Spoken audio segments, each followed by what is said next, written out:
Greetings, everyone. It's Sunday afternoon here in Trenton, Ontario. Glenn Kellaway coming to you from the basement. Hope everyone is having a great day. Fresh off my latest video, Jazz Sucks, my musical journey.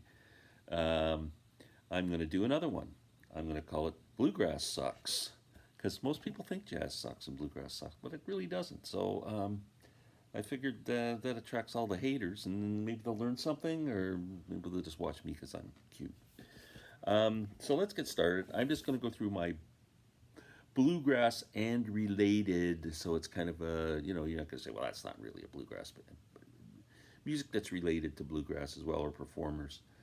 And just my vinyl only. I got lots of CDs and stuff to sell, but we're doing vinyl only on this little series here.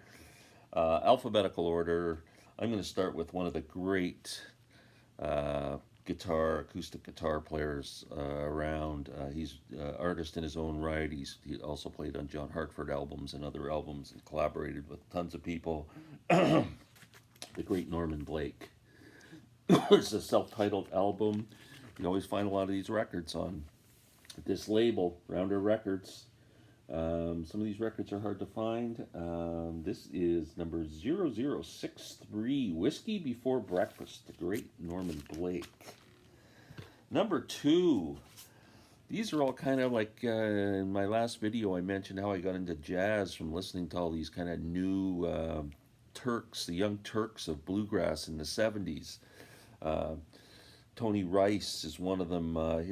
They put a band together. J.D. Crowe, the great banjo player, they called it the Bluegrass Album Band. This was the second album they put out, and they would do traditional bluegrass music. And that's like they rock it up. They stay pretty true, but it just sounds a little bit more modern and very well recorded. These is also on the Rounder label 0164 if anyone's keeping score. These are fantastic records if you ever hear the Bluegrass Album Band, because it's just such a great lineup. A band from the Toronto area back in the 70s, Big Red Ford. Now the banjo player in this band, his name was John Saunders. I got to know him a little bit. Incredible musician. He moved to Ohio and he started a band with I believe the woman who would become his wife. I believe they're still in Ohio playing music. John Saunders. This is a really, really good album. The guitar player in this band, his name was Lou Moore. He was a super guitar player. This one is actually autographed by Lou. And there's the band right there. They do an incredible version of Django Reinhardt's Stompin' at Decca on here, which is very cool. There we're talking about the jazz, moving into the jazz field. Also, they do a great version of J.J. Cale's song Oklahoma, and a Stephen Stills song called Don't Look at My Shadow. So very pretty hip band they were. That's how you can see people can cross over from rock to bluegrass or jazz to bluegrass. Another great guitar player, Dan Carreri, who's got a few solo albums. I've seen Dan perform too. He was just a wonderful player. Again, Rounder Records, man. This is the label for this stuff. This is 0099, kind of a neat number to have. This is one of the most sought after bluegrass albums ever. I mentioned J.D. Crowe. This is J.D. Crowe's band in the New South with Tony Rice, with Ricky Skaggs. Jerry Douglas guests on this album. This album is worth a couple of bucks. Sought after album for bluegrass fans. 0044 is the number, and most people, if you just say Rounder 0044, know it's J.D. Crowe in the New South. This is a great record. Maybe number 1 if I'm picking my top 5. Maybe I'll do that as I'm going along. So count this as number 1. J.D. Crowe in the New South. What a fantastic album it is. Next, kind of put bluegrass in the pop charts, the movie Deliverance. And this is the movie Dueling Banjos, Deliverance. Eric Weisberg and Steve Mandel. It's the picture from the movie with a kid who didn't really play the banjo, but it looked like he did. Warner Brothers label. Very cool. Next, if you're a fan of the Andy Griffith Show, you know the Darlings, the Dillards. Doug Dillard, Rodney Dillard, fantastic band. Back Porch Bluegrass is their great bluegrass album. This is awesome. They were on Elektra Records. They were on a major label. And just were really a great band. Excellent musicians. You know, they played those stupid hillbilly guys in on the Andy Griffith Show, but I'm telling you, they could play, these guys. Their big song was Dooley and Old Home Place, which is a classic bluegrass song. Another Dillard's album, tribute to the American Duck. Dillard's, I don't believe Doug was in the band at this time. He'd left. The banjo player had left at this time. Another Dillard album with Byron Berline, Pickin' and Fiddlin'. Again, on Byron Berline's a great fiddle player who played with a lot of the country rock bands back in the late 60s. Excellent. The two Dillards joined up with one of my heroes, John Hartford. Do I see John over there? There's John right there. My autograph from John Hartford, picture I took back in 1970, so I'm going to say 77, 78. Dillard, Hartford Dillard. Really cool album. This is on Stony Plain, another label that promotes a lot of bluegrass. They do Two Hits in the Joint Turn Brown. That's a cool song. I'm trying to see if they do anything a little more current so people would know. Not really, but Doug Dillard, Rodney Dillard, John Hartford, Sam Bush plays on this album, Buddy Emmons plays on this album, Kenny Malone, Benny Martin, Hargus Pig Robbins. I mean, they've got it all covered when it comes to the Nashville Session guys on this, too.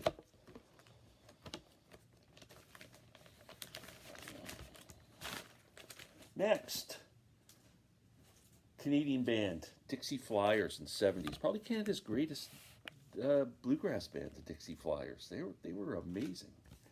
Banjo player by the name of Dennis LePage, who played in this band, was pretty much my first banjo hero when I was just starting out. I used to go see Dennis play so much. And they were a really good band. If you ever see Dixie Flyers albums out in the wild, grab them. They're really good. The greatest dobro player of all time, John Fogerty referred to this man as the Jimi Hendrix of the dobro, the Jerry Douglas Band. This is a more current album that kind of rocks out, jazzy, rock, bluegrass, got a mix of everything. Jerry's such a great player. There's the beautiful red vinyl. He does a killer version of Hey Joe on this, speaking of Jimi Hendrix. Great record. Jerry Douglas Band. Check that out. Even if you're not a bluegrass fan, you might really dig this.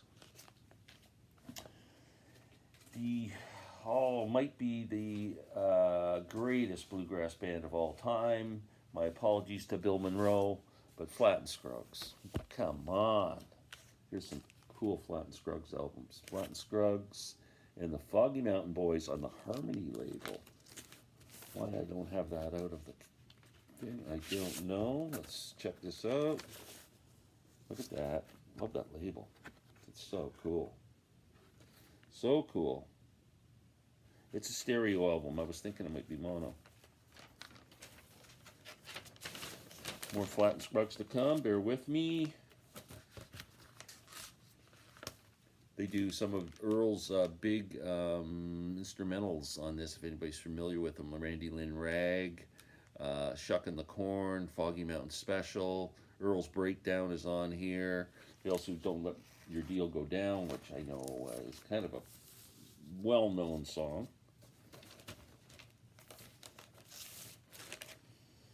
Next, we have, that's a cool cover.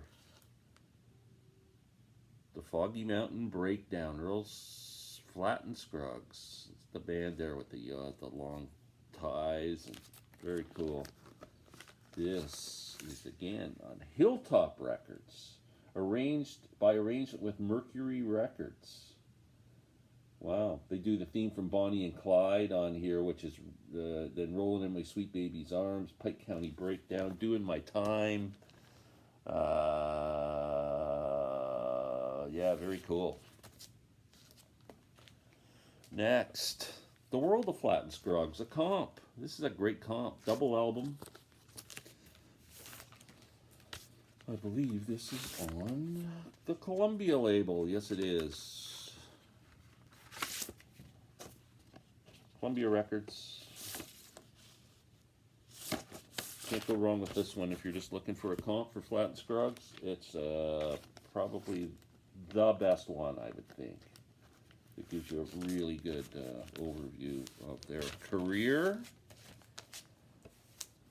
Bear with me for 1 second. We're not done with Flat and Scruggs because I'm going with my favorite one next and would also make my top 5. It's a live album. It's Flat and Scruggs live at Carnegie Hall. This album is frickin' awesome.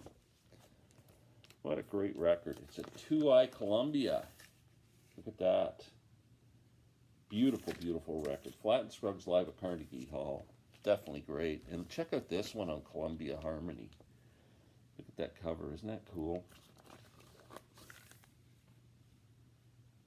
This is a mono album too. And one more from Flat and Scruggs, Hard Travelin', the Ballad of Jed Clampett. Another 2-eye Columbia. Beautiful. So that's it for Flat and Scruggs. We got them covered. Okay, now we go into something that can be from bluegrass to jazz to classical to world music, the incredible Bela Fleck, one of the great musicians of all time. Bela played anything beside a banjo. He would be up there in conversations with every incredible musician that ever lived. This man is a freaking musical genius. Here's Bela's album with Colorado Symphony called Juno's Concertos. Bela does write symphonies on the banjo. Here is Bela playing with his wife, Abigail Washburn, who's also a banjo player and plays a open back, frailing style, while Bela plays the Scruggs style 3-finger picking. They're very cool together. Wonderful couple, and both great musicians in their own right.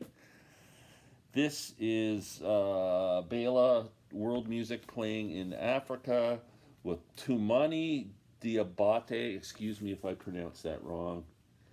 Look at that cool instrument that gentleman plays. This is such a great instrument. If you like world music, African music, this is just a great freaking record. Double album.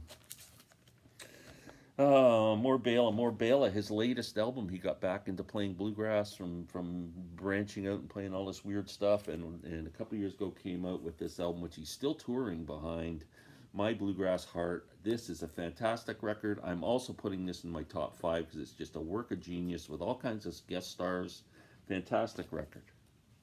Fantastic. And last but not least, Bela with the Flecktones. I think a lot of people know about these guys. Flight of the Cosmic Hippo. Just try and find that on vinyl. $100 record every day of the week. Fantastic record. Up for Grammy Awards. Voted for Best Jazz Album. I mean, just you should hear this album before you die. One of those. Flight of the Cosmic Hippo. Bela Fleck and the Flecktones. Incredible music. Next, we're going to go to Jerry Garcia now. I don't know how many know a lot of the history of Jerry and the Grateful Dead, but do you know that Jerry was a bluegrass musician before he was a rock star? And came out of that whole genre of music, playing acoustic music. When Jerry wasn't busy with the Dead, he had his own bands together, the Jerry Garcia Band, and who else ever he'd play with. And he also put together the Jerry Douglas Acoustic Band, or Jerry Garcia Acoustic Band.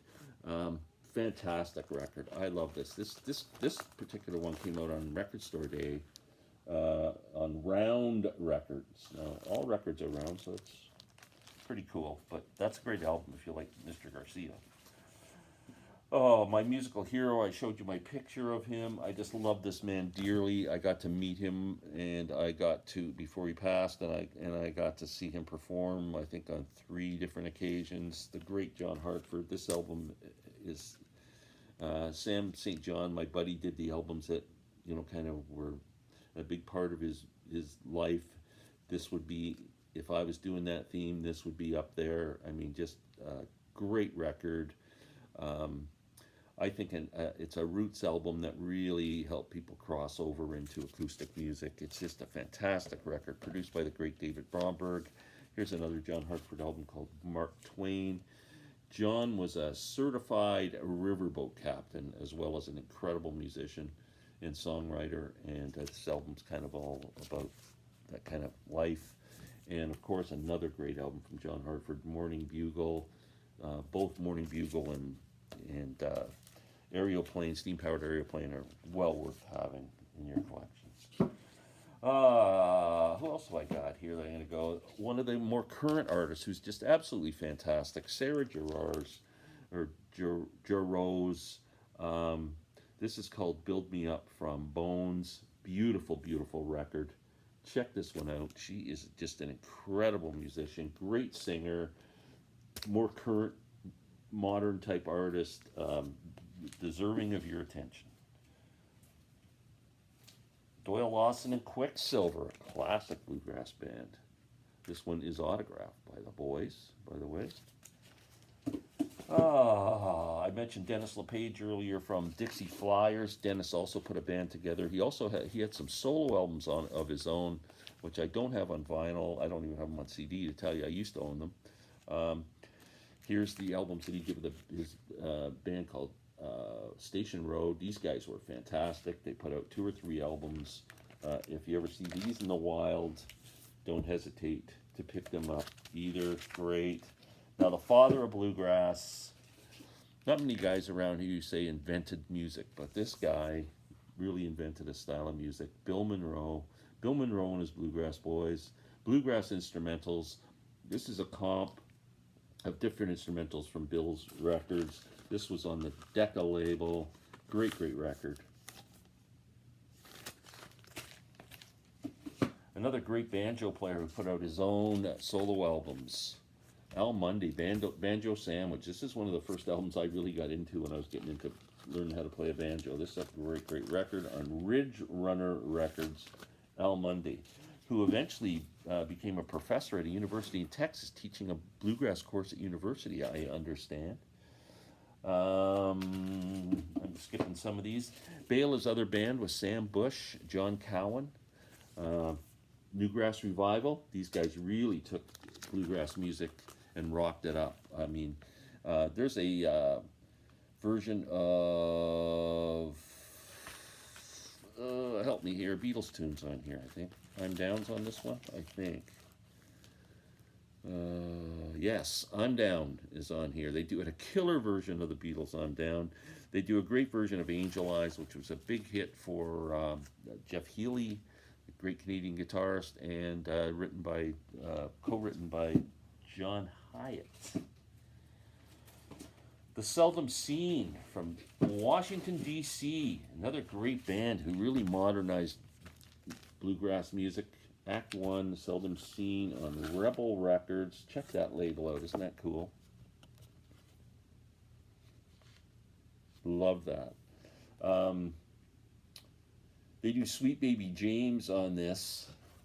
And they do, what else? City of New Orleans on this. What Am I Doing Hanging Around? They do a version of that on there, which was a great Monkees tune. Also have a live album from them. Hold on a second, it's getting screwed up in here. Okay, we're also going to look at this live album.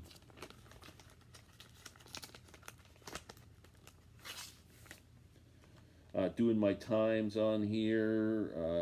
That's a great record. Rebel Records again, not as cool a label. The great Ricky Skaggs, who I'm sure even if you're a country fan, you know Ricky. Here's his first solo album. I believe this is his first one. I could be wrong on that. Again, Stony Plain Records. Incredible musician. Another band that Bela Fleck was in before he did his own solo stuff, around the same time actually. First time I saw Bela was with these guys, Spectrum, in 1979 I saw them. This album came out at the same time Bela's first solo album came out. These guys are pretty cool.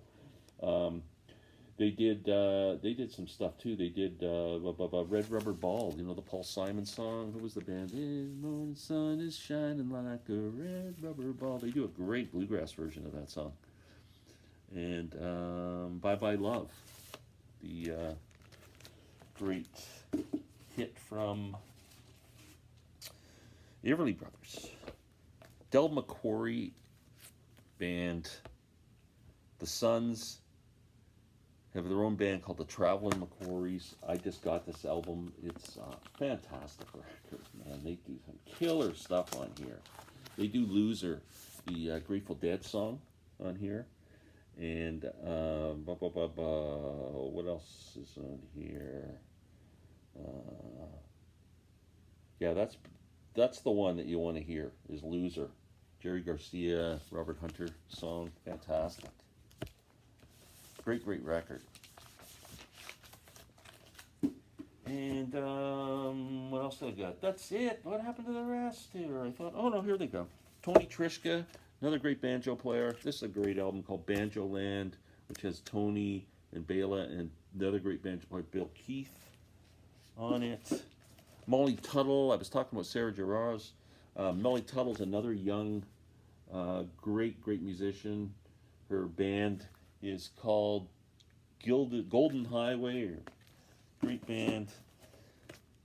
Watkins Family Hour, Sarah and Sean Watkins. This is Autograph. This is a great album called Brother Sister. And of course the great Doc Watson. I'm going to end with him. One of the greatest flat pickers of all time. His son Merle, who passed away tragically in a farm accident. There's more Doc. My friend Larry gave me a whole bunch of Doc Watson albums. I think I have like 15 of them. And that's where I'm going to end it. So you guys, I hope you're going to watch and enjoy and comment. Please subscribe to the channel, push the like button, and have a great Sunday. Take care.